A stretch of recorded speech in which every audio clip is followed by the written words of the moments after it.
Good afternoon. So today we're going to try to clean up the rest of this tree. I brought my 372. We got the 372 XPG saw. We'll probably run that a little bit just to cut up the bigger end of the stump. I got a 24-inch bar on that, so we'll use that. First, I got to split up some of this stuff. Just going to be a short little video today, and yeah. See how the Ranger, it's super icy. We had a lot of freezing rain, so it's a little snow on a glaze of ice, so it's slippery out, but we'll get her done. All right. So I didn't look at this saw before I brought it out of the shop.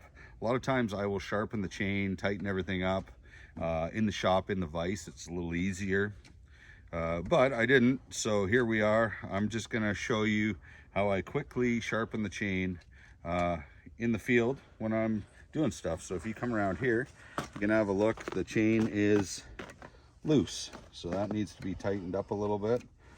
So we'll get out our special tool. That a little loosen off. And then you want to be able to pull a couple teeth out. That's probably good for this chain. And then I always have it up on a block of wood. You want if you don't have a block of wood, you can just hold the front of your bar up when you first tighten it up a bit, because otherwise if the bar's down and then you go to start cutting and you put pressure on it at all, it'll push the bar up and it'll loosen your chain off a little bit.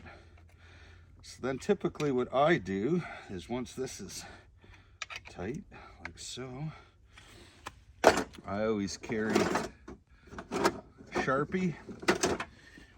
So a little Sharpie marker, and I'll mark the tooth that I'm gonna start on. I'll always mark the one for the opposite side too at the same time. And then we have two ways to do this. So usually every other time or so, I use this little, I think this is a Husqvarna or Johnson Red. It's a little file guide that you can just put on there, and then it runs the file through there nice and easy. And the chain is pretty sharp still, so I just go like 1, 2, 3 maybe, and then feel, yeah, it's good. Or since I like to do that every couple of times, just to keep the teeth going in the same direction nicely. But other than that, I would just go 1, 2, 3. And then work my way around the chain. And I could see, like, this tooth had a little more wear on it, so I just took an extra swipe. And when I'm sharpening, I'm trying to follow roughly the guide of the line at the back of the chain. If you want to zoom in on there, there's a little line on the back of the chain. I don't know if you can see that. And so that's the angle I roughly want to hold. And they say you're supposed to be at, I don't know what it is, 10 degrees or something up. But if you file flat, it still is fine. So then I would put inward and upward pressure on the chain when I'm pulling through on the tooth. And then I just go 1, 2, 3, 1, 2, 3, and then just work my way around.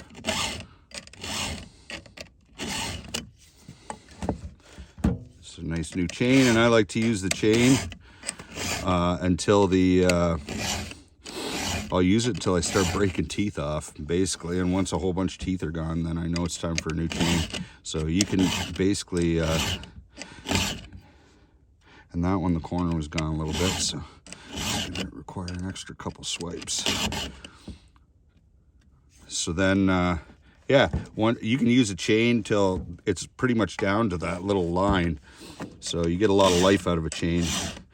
And especially if you I usually take typically more off the tooth when I'm sharpening this side. So when I go around to when I turn the saw around to do the other side, I will take an extra swipe or two off every tooth. Otherwise your chain, you start sharpening it uneven and it'll pull one way or the other if you really have one side sharpened quite a bit more than the other. And then we'll have to see how it cuts. And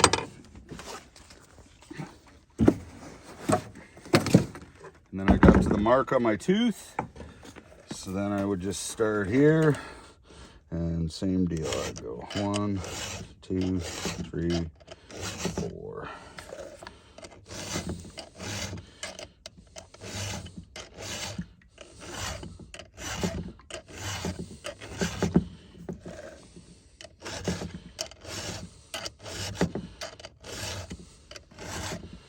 This chain probably would have been fine to keep using without even sharpening, but I like a sharp chain. It makes it cut a lot faster. It's safer. It's easier on the saw. So it only takes a minute if you kind of sharpen it up, touch it up every time. Try to keep it out of the dirt. The chain will last a long time, and then it's also, like I said, it's much better for the saw.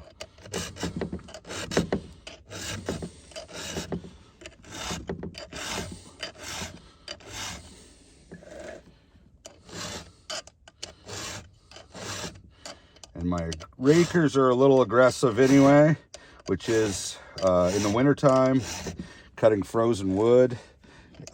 Basically you want I want my rakers a little more aggressive, just so that it pulls into the frozen wood a little better.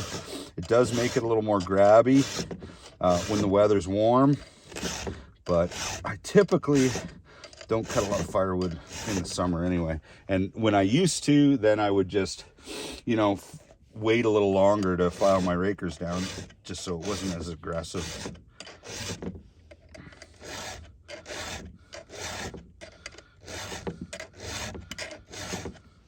Beauty. And now we'll start it up. My helmet on. Get the gloves, my helmet.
wife says that's how you get 5 million pounds of sawdust in your boots, socks, and pockets.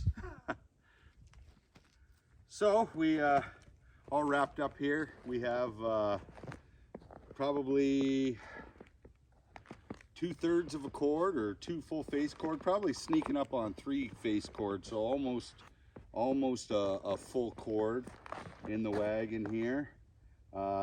That's 2 full wagons from this one tree, and there's still some big stumps over there, like the big knots that I'm gonna have to noodle up with a chainsaw, but I'm not gonna be doing that today. So there's probably another half a wagon, just close to half a wagon there on the ground. So yeah, pretty good. We'll see how the Ranger likes towing it on the icy ground, because it's just like a skating rink over here basically. So yeah, we'll rip her up to the house and get some footage on the way.